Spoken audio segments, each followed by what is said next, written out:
3 مرتبہ وہ الفاظ آئے ہیں قرآن میں کہ آپ کا مقصد تھا دین کو غالب کرنا، اور اس کے لیے طریقہ کار کیا تھا؟ 4 دفعہ الفاظ آئے،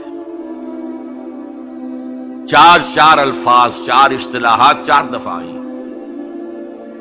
حضرت ابراہیم اور حضرت اسماعیل کی دعا، جب وہ اذ یرفع ابراہیم القواعد من البیت و اسماعیل، اس میں دعا میں شامل ہے ربنا وبعث فیہم رسولا منہم، اے اللہ یہ جو میں اپنی نسل کی ایک شاخ کو یہاں آباد کر رہا ہوں، ان میں ایک رسول بھیجیو جو انہی میں سے ہو، کوئی مغایرت نہ ہو کہ باہر سے آیا ہوا رسول ہے، اس کی زبان اور ہے، ان کی زبان انہی میں سے ہو، اور وہ کیا کرے؟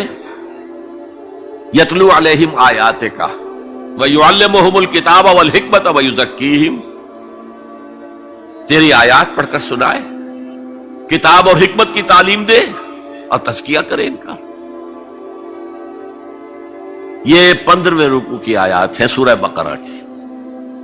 18ویں رکوع میں فرمایا دیکھو ابراہیم اور اسماعیل کی دعا کا ظہور ہم نے محمد کی شکل میں کر دیا صلی اللہ علیہ وسلم، ہم نے بھیج دیا ہے، کما ارسلنا فیکم رسولا منکم یتلو علیکم آیاتنا ویزکیکم ویعلمکم الکتاب والحکمہ، وہی 4 الفاظ۔ سورہ آل عمران میں پھر آ گیا لقد من اللہ علی المؤمنین اذ بعث فیہم رسولا من انفسہم یتلو علیہم آیاتہ ویزکیہم ویعلمہم الکتاب والحکمہ۔ سورہ جمعہ میں پھر آ گیا هو الذی بعث فی الامیین رسولا منہم یتلو علیہم آیاتہ ویزکیہم ویعلمہم الکتاب والحکمہ وان کانوا من قبل لفی ضلال مبین۔ یہ 4 اصطلاحات 4 دفعہ آ گئی۔ قرآن کی آیات سناؤ، یہ میگنیٹ سلیم الفطرت لوگوں کو کھینچ لے گا، پھر ان کا تزکیہ کرو، اور تزکیہ بھی قرآن ٹھوک ٹھوک کر ان کے اندر اتارو۔ آپ ذرا غور کیجئے، پہلا حکم تھا کیا؟ یا ایھا المزمل قم اللیل الا قلیلا نصفہ او انقص منہ قلیلا او زد علیہ ورتل القرآن ترتیلا۔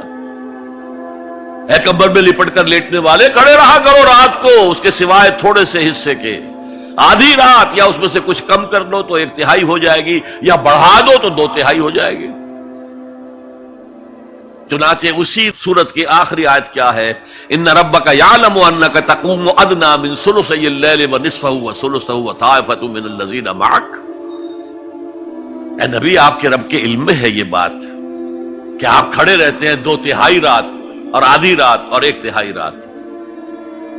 یہ تھا قرآن کو ہیمر کرو، hammer it down, hammer it down, hammer it down. حالانکہ ابھی قرآن کتنا اترا تھا اس وقت تک؟ غور کیجئے، جو بھی ہے قرآن کو اپنے اندر اتارو اتارو، جس کو علامہ اقبال کہتے ہیں چوں بجاں در رفت جہاں دیگر شود۔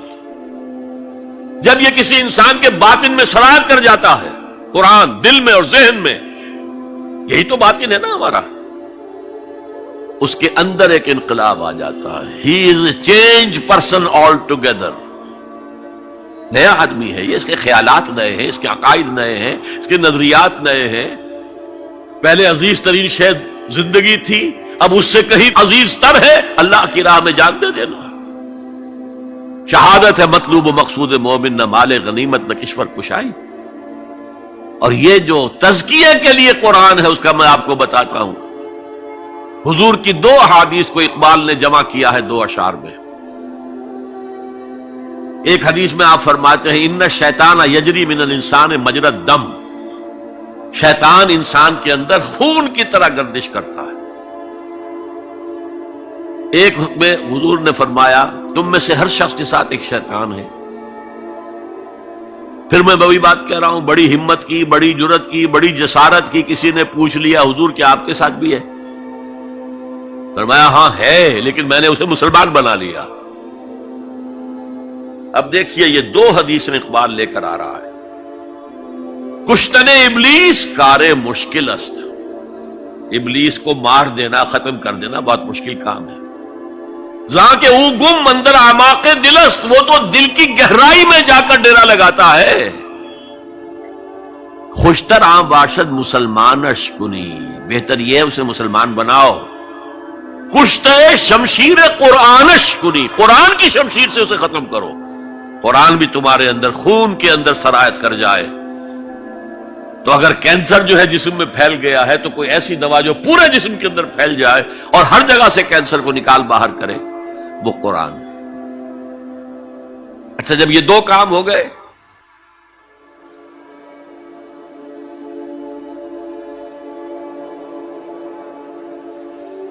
ایمان آ گیا، اب کتاب کی تعلیم دو.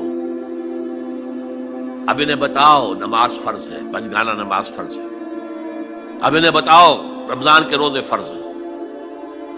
اب انہیں بتاؤ یہ کتاب ہے. اصل میں کوئی حکم قرآن میں جہاں آتا ہے کتبہ علیکم الصیام، تم پر روزہ فرض کر دیا گیا. ان الصلاۃ کانت علی المؤمنین کتابا موقوتا، کتاب ہے، یہ حکم ہے اللہ کا. کتب علیکم القتال، تم پر اب جنگ فرض کر دی گئی. اب کتاب پڑھاؤ انہیں. اگر پہلے دو مرحلے سر نہ ہوئے ہوں اور آپ بتائیں، بچوں سے کہتے ہیں نماز پڑھا کرو بھائی، نماز پڑھا کرو، نماز، اور اس پہ اثر ہی کوئی نہیں ہوتا. آپ نے اس کے ذہن کا جائزہ ہی نہیں لیا، اس کے ذہن میں کیا خناس بھرا ہوا ہے. وہ ڈارمنزم کا مرید ہے، یا مارکسزم کا مرید ہے، یا فرائیڈزم کا شکار ہے، یا لاجیکل پوزیٹیوزم کا شکار ہے، یا امپیریسزم کا شکار ہے، میٹیریلزم کا شکار. آپ کو کیا پتا ہے؟ اب آپ کہتے ہیں نماز پڑھو، نماز پڑھو. نماز کیا؟ وہ اللہ ہی کو نہیں مانتا، نماز کس کی پڑھے؟ وہ قرآن ہی کو نہیں مانتا جس کے اندر حکم ہے نماز پڑھو. پہلے زمین تیار کرو. یتلو علیہم آیاتہ ویزکیہم. اب جو ہے بیج ڈالو اس کے اندر، احکام کے بیج ڈالو. اب یہ سرسبز جو ہے اس سے فصل نکلے گی. اور آخری درجہ حکمت. دیکھیے، نوٹ کیجئے، تورات میں حکمت نہیں تھی، صرف احکام تھے، دی 10 کمانڈمنٹس. انجیل میں حکمت آئی، احکام نہیں آئے. بلکہ یہ کہہ کے گئے حضرت مسیح کہ وہی تورات کی جو شریعت ہے وہ تم پر بھی لاگو رہے گی. یہ دوسری بات ہے، سینٹ پال نے اس کو ختم کر دیا. اب عیسائیت ایک ایسا مذہب ہے جس میں کوئی قانون ہے ہی نہیں، کوئی شے حرام نہیں، کوئی شے فرض نہیں. لیکن قرآن آیا ہے جامع ہو کر، کتاب بھی ہے، حکمت بھی ہے. اور اس کے حکمت کا درجہ وہ ہے کہ جس کے لیے گواہی میں دے رہا ہوں حضرت عیسیٰ سے علیہ الصلاۃ والسلام. انہوں نے اپنے حواریین سے کہا تھا ابھی مجھے تم سے کچھ اور باتیں بھی کرنی تھیں، ابھی تم ان کا تحمل نہیں کر سکو گے. جب وہ فارقلیت آئے گا، اس کے ترجمے بہت سے کرتے ہیں وہ، ان کے حلق سے یہ لفظ جو ہے پیراکلیٹوس، پیریکلوٹوس، نہ معلوم کتنے کتنے بدلے ہیں.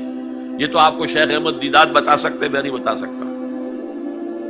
لہذا جب وہ آئے گا جسے وہ کہے سچائی کی روح کا ترجمہ کرتے، جب سچائی کی روح آئے گا وہ تمہیں سب کچھ بتائے گا. وہ حکمت کاملہ ہے جو قرآن ہے.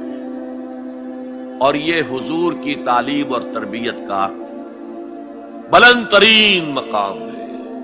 یتلو علیہم آیاتہ ویزکیہم ویعلمہم الکتاب والحکمہ. اس پروسیس سے حضور نے آدمیوں کو تیار کیا ہے، اور یہ سارا عمل قرآن کے گرد گھوم رہا ہے. یتلو علیہم آیاتی تو قرآن ہے ہی، تزکیے کے لیے سب سے بڑا ذریعہ قرآن ہے. کتاب یعنی احکام سارے قرآن میں ہے، اور قرآن ہی میں حکمت بھی ہے. ذالک مما اوحینا الیک من الحکمہ. یہ ہیں وہ چیزیں ہیں محمد جو ہم نے آپ پر حکمت میں سے آپ پر نازل کی. یہ جماعت تیار کر کے اب ہے دوسرا مرحلہ. اب باطل سے ٹکرانے کا مرحلہ آ گیا. جماعت تیار ہو گئی، ایمان ان کے دلوں میں ہے، کوئی آرزو دل میں نہیں ہے سوائے اللہ کو راضی کرنے کے. شہادت ہے مطلوب و مقصود مومن، نہ مال غنیمت نہ کشور کشائی. ڈسپلن کا یہ عالم ہے کہ حضور اشارہ کر دیں اپنے خون کی ندیاں بہا دیں گے، تن من دھن قربان کرنے کو تیار ہے.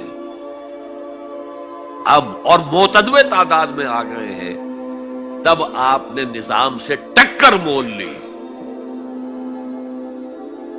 اور اس نظام کو جڑ سے اکھیڑ کر پھینک دیا۔ بہت پیاری بات کہی ہے اکبر الہ آبادی نے، تو خاک میں مل اور آگ میں جل، جب خشت بنے تب کام چلے، ان خام دلوں کے عنصر پر بنیاد نہ رکھ، تعمیر نہ کر۔ ہمارے ہاں تحریکیں ہیں موبز کے ذریعے سے چاہتی کوئی چیز حاصل ہو جائے، خام دل، نہ ان کے دلوں میں ایمان، نہ ان کے عمل میں عمل صالح موجود، تو نتیجہ جو نکلے گا وہ پہلے سے معلوم ہے۔ صحابہ کرام مکے کے اندر خاک میں ملے، آگ میں جلے۔ یہ آپ کا ساحل قریبی ہے، یہاں پہ ریت ہوتی ہے نا، وہ ریت گیلی ہوتی ہے، اس کا آپ ایک گولا بنائیں اور شیشے پہ مارے، شیشہ کھڑا رہے گا، وہ بکھر جائے گی ریت۔ اسی ریت کو آگ میں ڈال کر پکا لیجئے ذرا، وہ روڑا جو بنے گا وہ ماریے تو کوئی نتیجہ نکلے گا کہ نہیں؟ خام ہے جب تک تو ہے مٹی کا ایک انبار تو، اور پختہ ہو جائے تو ہے شمشیر بے زنہار تو۔ یہ ہے طریق محمدی صلی اللہ علیہ وسلم۔ آخری سٹیج حضور کے اس انقلابی عمل میں جنگ ہے، دو طرفہ جنگ۔ یقاتلون فی سبیل اللہ فیقتلون ویقتلون، اللہ کی راہ میں قتال کرتے ہیں، قتل کرتے بھی ہیں، قتل ہوتے بھی ہیں۔ بدر میں 70 قرشی سردار مارے گئے، احد میں 70 صحابہ شہید ہو گئے۔ کوئی ضمانت نہیں ہے کہ تم جنگ میں جاؤ تمہیں کوئی نقصان نہیں ہوگا، نہیں۔ لیکن یہ ہے کہ آج کے دور میں اس مسئلے میں خصوصی اجتہاد کی ضرورت ہے، وہ میں پھر کسی اور موضوع پر گفتگو کرتے ہوئے آپ کے سامنے رکھوں گا کہ دو طرفہ جنگ کی بجائے ایک اور راستہ ہے جس کی سب سے پہلے نشاندہی کرنے والے مہاتما گاندھی تھے۔ Non violent, naan cooperation. ہم نے تو انگریز کو کچھ نہیں کہا، ہم تمہارے کپڑا نہیں پہنیں گے تمہارا، ہم تو چرخہ کاٹیں گے، سوت کاٹیں گے، اس سے اپنی کھدر بنائیں گے، وہ پہنیں گے۔ اور کتنی بڑی چوٹ لگ گئی ان پر، کپڑوں کے انبار لگتے جا رہے ہیں، اتنی بڑی مارکیٹ کھوئی گئی، لیکن ہم نے تو کچھ نہیں کہا۔ انہوں نے قانون تو نہیں بنایا ہوا تھا کہ ہمارا کپڑا ضرور پہنو گے تم۔ Non violent, naan cooperation. پھر آیا نان وائلنٹ سول ڈس اوبیڈینس۔ پرماتما نے سمندر میں نمک پیدا کیا، ہم پرماتما کے سمندر سے پرماتما کا نمک لینے جا رہے ہیں۔ اس کا مطلب کیا تھا؟ You have challenge the taxation policy of British India. اب لاٹھیاں پڑی، جیلیں بھری، ہوا کہ نہیں؟ لیکن انہوں نے کوئی تشدد نہیں کیا، عدم تشدد۔ اس سے اگلا مرحلہ ہندوستان میں آیا ہی نہیں۔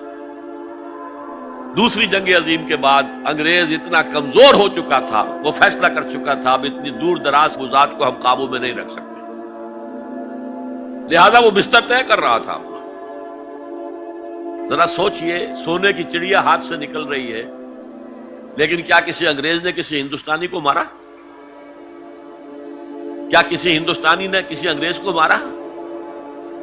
آپ شیر کے منہ میں سے وہ سنہری چڑیا نکال رہے ہیں، لیکن نہ کسی انگریز نے کسی ہندوستانی کو، نہ مسلمان کو، نہ ہندو کو، نہ کسی مسلمان نے اور نہ کسی ہندو نے انگریز کو مارا۔ آپس میں لڑے ہیں، یہ بالکل دوسری بات ہے، اٹس اے ڈفرنٹ سٹوری۔